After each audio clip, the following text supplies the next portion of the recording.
Support for Radio Friends comes from La Brunerie Financial, where they work to ensure a lifetime of financial security for people from all walks of life, from investment services to retirement plans. If you're looking for a trustworthy company that has the experience and knowledge to put your interests first, contact La Brunerie Financial, a community-based investment counseling firm since 1966.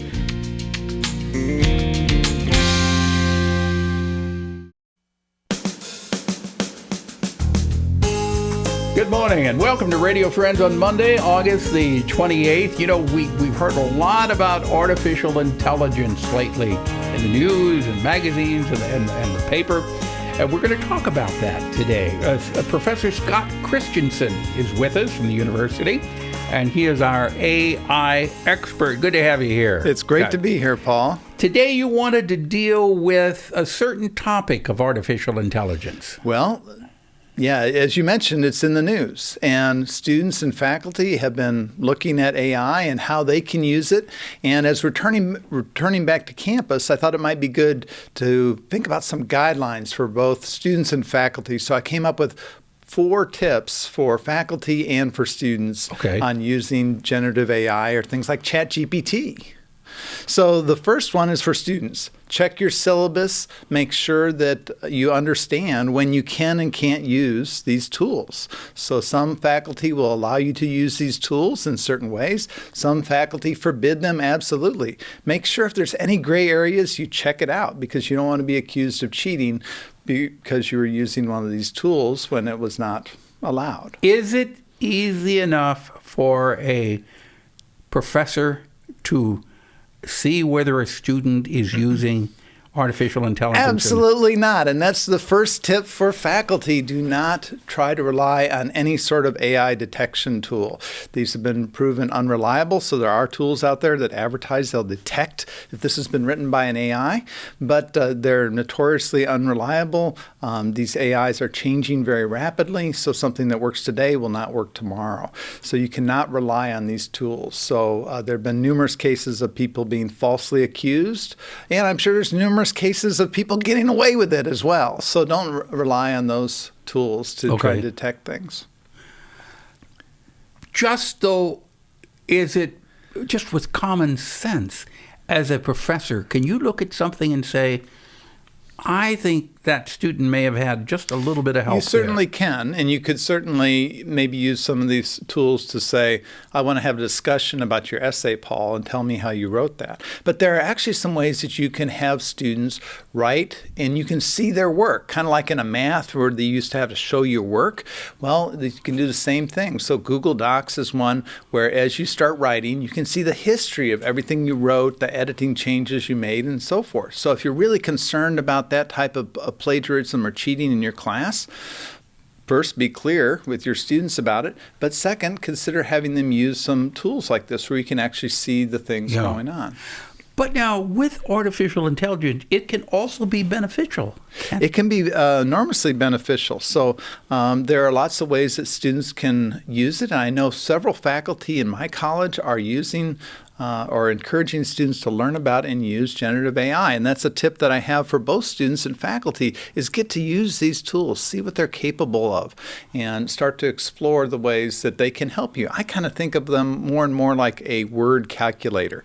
So it's not going to help me figure out the problem and structure things, but it's going to help me with some little pieces, right? So, or you can get some facts and information. You might be able to get some facts, but one of my other tips for both faculty and students is do not ever ask it a question you don't know the answer to, because it will make stuff up. And wait. You're saying that artificial intelligence will make up? It will make things up because it is trying to generate something based on your prompt, and it is not necessarily using the world's best information. So it's lying to you then? It's not lying. Lying implies deceit, right? So understand that it is not like a human when it's writing these things. It's just predicting what words would go well together. But if it doesn't know the answer, it's going to try to make up something. I wouldn't say that, but I'm just saying it can have errors, and there have been numerous cases of it having very dramatic errors. And you think of, when you think of artificial intelligence, you think of it being always correct. Yes, and we call these hallucinations is the term that's often used when we talk about generative AI, because we don't really think of it as trying to deceive us, but it's just having this hallucination. So I might ask it, tell me about Paul Pepper, the broadcaster, and he would say, well, Paul Pepper won 4 Oscars for his work in Guardians of the Galaxy. And because that sounds good, right? That sounds really good, but that's not true. So it could do something like that? It could do something like that. There's numerous examples of it doing things like that. All right. What about... But it can be very good. So once again, if you know the facts, you can use these tools. But don't ask it something that you don't already know the answer to. Okay, now this may seem like a silly question or an ignorant question. What about when you pick up your phone and you ask the Google lady a question and she spits that answer right back to you? Is she giving you facts, or could it be made up? Those are more constrained algorithms or AI. So Siri, that is AI, right? Yes, that is AI. There's AIs and machine learning being used at various stages of that process for different things, but that is a much more constrained. So if you ask it, how do I get to my house? It's using a constrained set of data about maps. It's just not trying to, figure that out what would sound good to Paul. It's trying to figure out what is the exact route to So take. it is giving you accurate information then? Yes. And so this is what's very different about these generalized tools is that they're very much a generic tool rather than a highly specialized tool. My goodness, you could just go on and on. What we're just about a minute and a half or so. When are we going to do the 4-hour special on Star Trek and AI? We need to.